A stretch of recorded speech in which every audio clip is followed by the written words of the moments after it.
Alrighty. We are live with the Combatcast. It's the man called Dave. It's Chevy, and we are going to talk about our predictions for 2025 in the MMA world. But first, how about that sponsor? Yeah, we'd like to thank the sponsor, Game Up. They make a thirst-quenching adult beverage with a special blend of electrolytes. Could have used some of that last night. It comes in 4 great flavors: fruit punch, orange, lemon, lime, and grape. Yes, and it's only 110 calories, guys. It's low carb. And get yourself some Game Up. Don't feel guilty about it.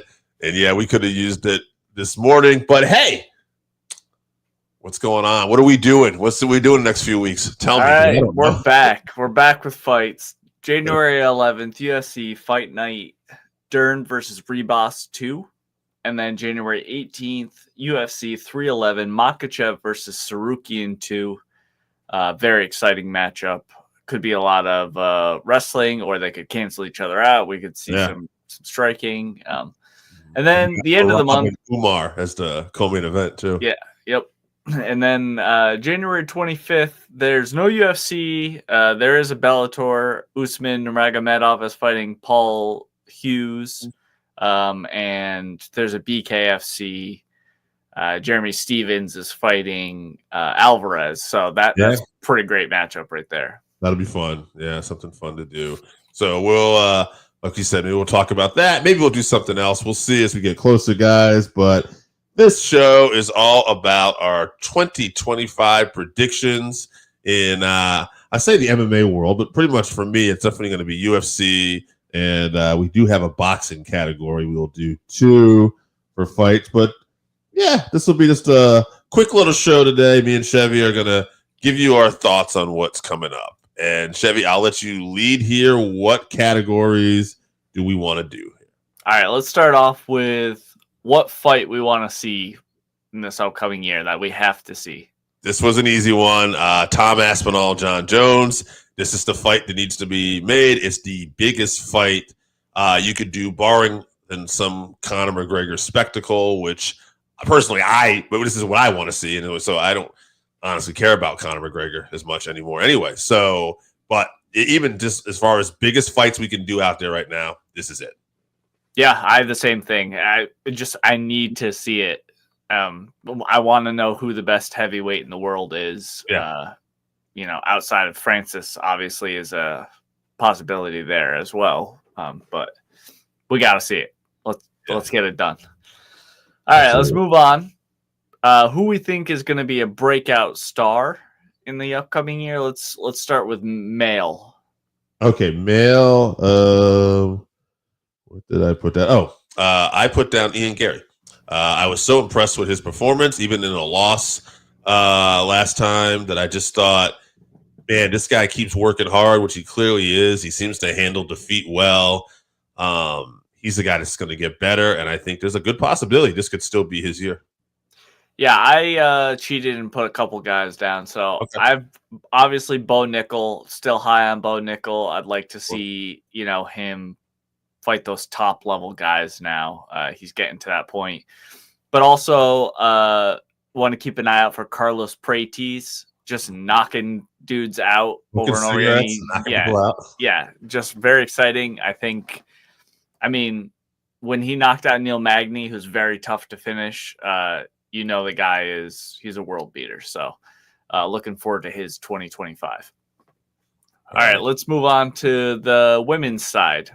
Okay, you always have to help me with the last name, but it's Menin Fio? Yeah, Farrow. Yeah. Farrow, yeah. Just looking at her record, looking at what she's doing, she has got a pretty good shot. I mean, she's probably going to fight for the title soon, fight Valentina for the title. And so I think that she could definitely be the big breakout star when you're looking at females. I put Yasmin Lucindo. She had a good year. I think she went 3-0 or 4-0 in 2024. Charging, she's still really young. She's like 19 or something like that. So to be in the top 10, I think she's like number 6 or something. Okay. So very good for her. And obviously Erin Blanchfield. Oh, sure. I'm still high on Erin Blanchfield. I think this could be the year she gets a title. She just needs the opportunity to fight for one. All right, moving on. Who do we want to see make a comeback to the UFC? I put a couple people down for this. Did you? Okay. Yeah. So just for like a spectacle reason, I put Nick Diaz down once. Not that I'm super excited about Nick, but I heard a story about Nick. I think it was Jake Shields talking about and some issues they had with him, which I totally believe, with training and everything last time. And they just basically were saying they'd really love to get Nick back in optimum premium shape like he was before. And I thought to myself, Nick has never, and Nate too, they're not like two guys that really like evolved as fighters much over the years. But I would like to see Nick at least come back for one fight, maybe like the fight he was going to do with Vincente. And I'd like to see an in shape Nick Diaz. I'd like the guy, not the guy that showed up because he looked more soft than we ever saw him when he fought. Was Robbie Lawler, right? Yeah. Yeah. And I just like to see another version of that. So that's one. And this is just kind of maybe a silly one. But to come back to the UFC, I'd actually like to see Corey Anderson get a shot in the UFC. I think he just recently became the Bellator light heavyweight champion. He won the vacate title not too long ago in the past year. I was looking at, and I thought, you know what, it'd be good to see him get an opportunity back in the UFC. I know there was a guy he lost to there, Nemkov, a couple times, but whatever. He was always a interesting guy, and he was a little outspoken sometimes. I think that was part of his issue and why he right. Bellator, yeah. Well, I'd like to see how he does with some of this competition now in the light heavyweight division of the UFC. Yeah, I want to see Francis come back because I think if Tom, let's say John Jones beats Tom. Yeah. I think that's a huge fight that, we missed out on earlier a couple of years ago, and I'd like to see that one. I still think Francis has it. But I want to see Amanda Nunes come back because the women's divisions need her. I honestly, at this point, since she's been gone, there's no real giant star, and we know she still has the goods. So maybe her and Kayla Harrison at some point, if Kayla gets the title, that could happen this year. Yeah. Okay, I like that. All right, biggest bet to be champion. I went with Manon Farrow again. I think she could do it. Kind of, I'm thinking like you talking about Blanchfield. I think Manon can get it done. I think Blanchfield might end up being two great rivals in that division at some point. But that's who my pick is. Although obviously Umar is another one because Merab's been so dominant. But I feel like Umar is one of the best stylistic matchups for Merab, and we'll know that very, very soon. But assuming Merab keeps it, then I'm picking Manon right now. I picked Erin Blanchfield. She's gonna get an opportunity at least this year for sure. And I also picked JDM, Jack Della Maddalena.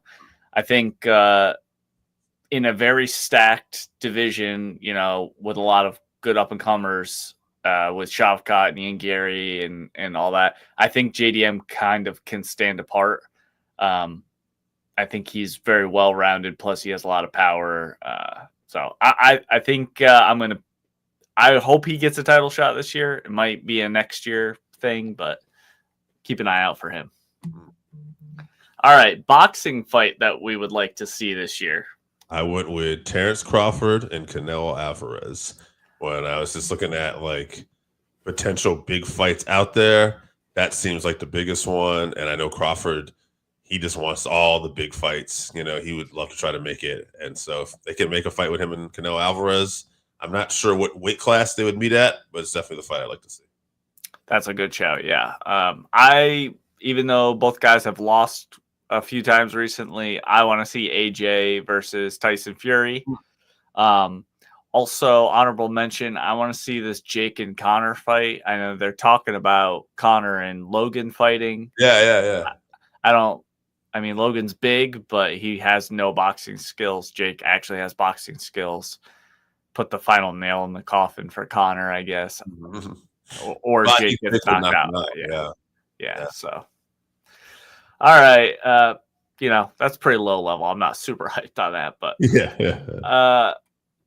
our last one here. Who should the UFC sign from another organization? I have a few.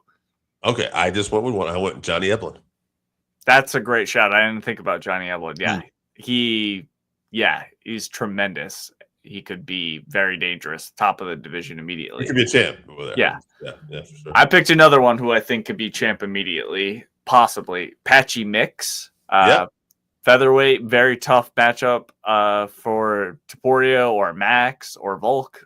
He's right up there. Patchy, the one who got clipped by Marab when they were on the regional circuit. I think so, yeah. Yeah, and it's just very weird. Like, it's not like it's not saying that Marab would lose or win, but the way that fight ended was very un-Marab like. It was a spinning back fist, like in the first few seconds of the fight, just caught him. And now these two are respectively been on top of their divisions in separate companies, obviously.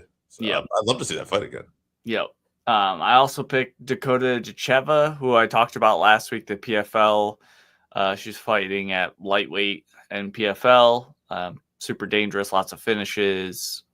And then talking about that Bellator fight at the end of the month, Usman Nurmagomedov undefeated, and he's fighting Paul Hughes, who was close to signing with the UFC, but ended up signing to the Bellator PFL thing. So, but he's a great prospect as well. So that's a very telling matchup. But all these people, I'd love to see them in the UFC where I'm going to actually watch their fights because it's tough in the other organizations.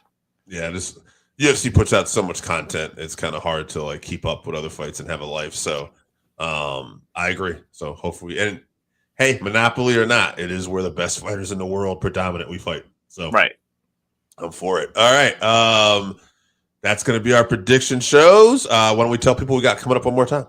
Yep, January 11th, UFC Fight Night, Dern versus Rebos 2. January 18th, UFC 311, Makachev versus Sarukian 2.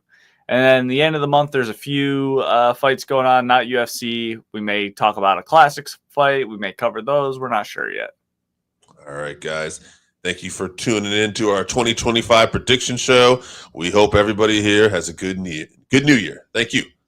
If you haven't tried Game Up, then you are missing out. Imagine your favorite seltzer and your favorite sports drink had a baby, but it's way better than that. Each can is 110 calories, low carb, 4.9 ABV. It's a nice light drink that is not light on flavor. Game Up comes in fruit punch, orange, lemon, lime, and grape. Pick it up at drinkgameup.com or at your nearest liquor store.